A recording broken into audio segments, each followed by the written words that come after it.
guys, to be respectful of your time, I'm going to get started now. So today's training is all about parent engagement within Canvas.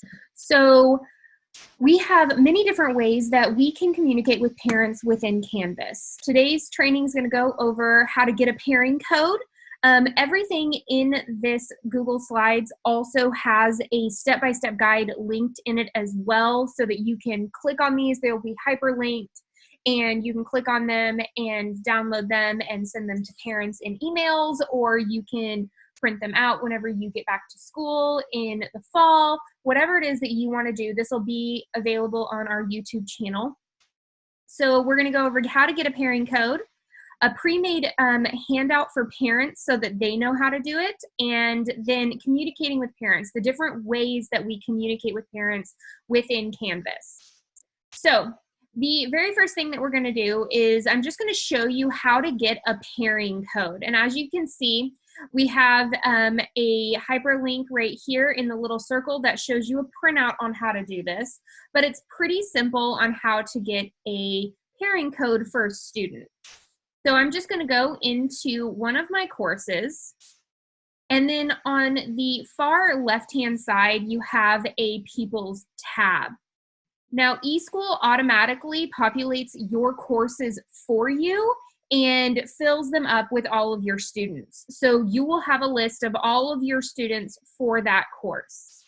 So let's say I need to get the pairing code for Catherine Benight. So I'm going to click on Catherine's name, and then I'm just going to click on her name on the far right-hand side one more time. And then as you see, it gives me some information, but on the very bottom, on the far right-hand side, you've got a Pair with Observers button. If I click on that, it will generate this code, and it's just a random code that you can give to a parent. Now, I want to make sure that I emphasize this. This code will expire in 7 days or after one use. So you can generate this code for one parent and then generate a code for another parent. This student has an unlimited amount of observers. There's no limit on the amount of observers. So if grandparents want to be observing their grandchildren as well, or something along those lines, you can generate this code multiple times as well. So you just literally copy this code and you can email it to the parents. They are able to use this for the web version, or if they're signing up via the parent app, they can use it for the parent app as well. So that is how you generate a pairing code for an observer. The next part we have is, these are just some parent observer resources that we have created. So there's a parent app video that takes them straight to the YouTube channel, and it actually walks them through the step-by-step guides for how to be a parent observer. So if they wanted to watch the 2-minute video, they could. We also have the handout for the how to be a observer either through the website or through the app. So these are the different types of handouts that you could send to the parents, and they're very, very quick and easy to do as well, that you can send to them. Tips and tricks, for example, is sort of showing them what the dashboard looks like as a parent, what the dashboard means, what courses mean, calendar. This is just a little way that you can send this out to the parent and they can review what each part of Canvas is on their side. They see Canvas as a just a viewer of the course. So they can see everything that their students see, but they are able to move around, go to the calendar, and different things like that. So you're probably thinking, how can I communicate with parents? So because parents become sort of just a viewer of your course, you can communicate with them with whatever you put on your front page and link for your parents to see as well. So anything that you put on your front page, any links to any cool websites or different things like that, they will be able to see as well. The calendar is an amazing place to put up like field trips, party sign up links for like Sign Up Genius, school events, even assignment due dates. I know that whenever I taught 5th grade, we had a huge biome project, and it would have been really nice to be able to put the biome project sort of step-by-step guides there available for them to be able to see. And then you can also message them individually in the with the inbox. So I'm going to show you how you can do that. So when they become an observer, you can tell, if you go to the People's tab, you can actually filter down and just look at your observers. So in this course, I'm observing a fake student called Demo Student, but it would actually tell you the list of all of the people who are observing in your classroom, their email address that they signed up for. So if their email address is incorrect in eSchool, you should be able to use the one to contact them if you ever needed to message outside of Canvas. You could use the email address here. And then it actually tells you what student they are observing, as well as the last time they looked at your course and how long.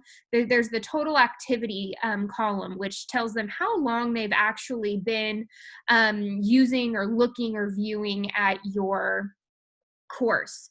So if I wanted to go and create a message for my observers, I just click on Inbox, and over here up at the top, you can compose a new message.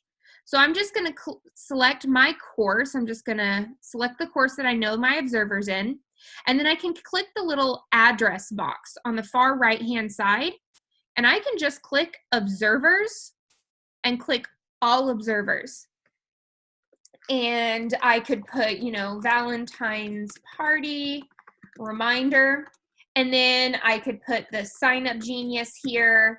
I could put, notes about it, whatever it is that I wanted to put here. I could even link the flyer for the party, and then all I have to do is hit send, and now the observer is getting an email. If they have the app going, then they'll also get an app notification if they've turned on their notifications for that.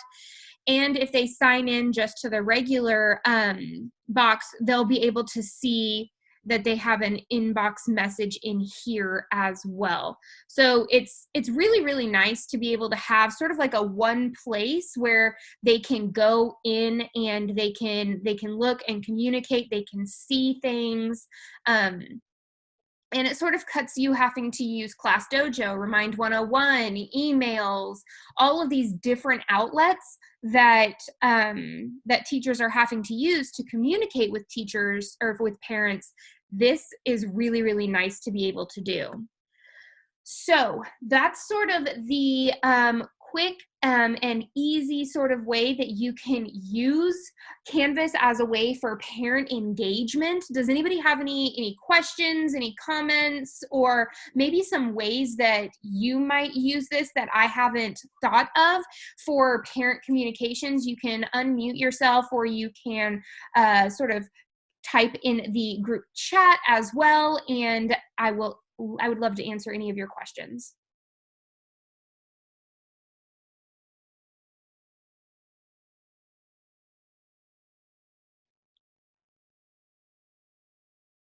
That was a great one, Courtney. I appreciate you throwing that together for everybody. We had kind of a light room this morning, so I know the content might be more specific to people that are already wanting to really jump into Canvas. So if that's you, if you have questions on this or anything else that we can help you with, we would be more than happy to help. I saw there was a question that came through asking to kind of expound on the code expiration. It's just a 7 days, right, Courtney? Is what I have. What that basically means is that the parent has 7 days to use it before you would have to generate them a new code. So it's not a good idea to like print these out. And I mean, I guess you could print them out and send them home with your kids, parents. but they'd have to really know that those expire in 7 days. So if they don't use them, you'd have to generate them some new codes. Mm-hmm. So I made this parent observers sort of handout that you could send to the parents on a quick sort of how to download the app, what the app looks like, and then it just says, your child's teacher has started using Canvas as a way to manage their classroom, different things like that.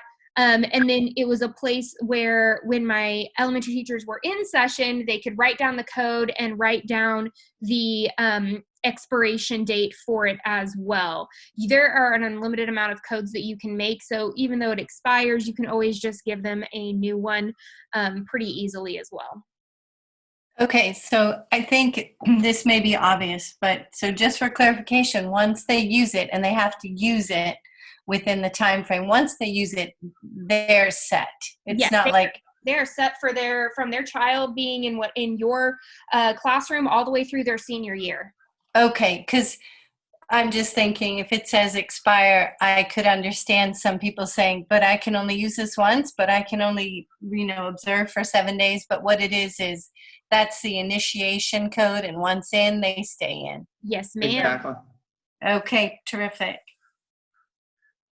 And this is something we really want to have happen as much as possible in elementary. It'll be something that we continue to talk about and express because, and the cool thing too is, Courtney, did you show them inside their courses where you can tell if a student has an observer? Yes, I showed the people. Yeah. Because what that'll allow you to do is you could do a campaign in your classroom and say, let's try to get everybody tied to their parents by, this certain date, or even have a contest with a neighboring teacher. And it's really easy for you to go in and see all the students that have that connection and which ones do not.